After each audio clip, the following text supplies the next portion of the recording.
میخوام درباره یادگیری ساکت کردن ذهن صحبت کنم. بیشتر اوقات ذهن ما در حال حرف زدنه. حتی وقتی میخوایم استراحت کنیم، مدام در حال نظر دادن، برنامه ریزی و به یاد آوردنه. این طبیعیه. مدیتیشن به معنی متوقف کردن این صدا نیست، بلکه به معنی درک کردن اونه. ذهن مثل رادیویی که هیچ وقت خودش رو خاموش نمیکنه. اگه سعی کنید مجبورش کنید متوقف بشه، فقط صداش بلندتر میشه. مدیتیشن با ذهن نمیجنگه. بهش گوش میده بدون که درگیر باشه.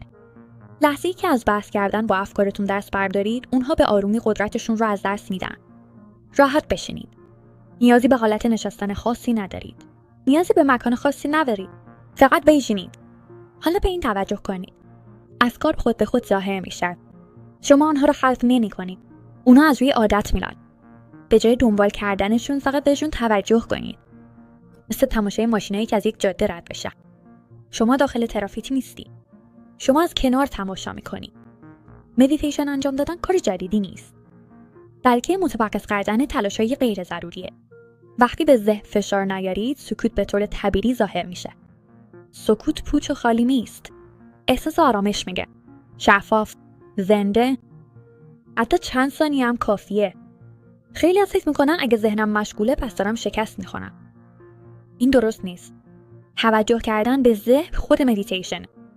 هر بار که متوجه میشید در حال فکر کرده بودید، آگاهی از قبل شروع شده. چیزی برای درست کردن وجود نداره. لازم نیست برای مدت طولانی بنشینید.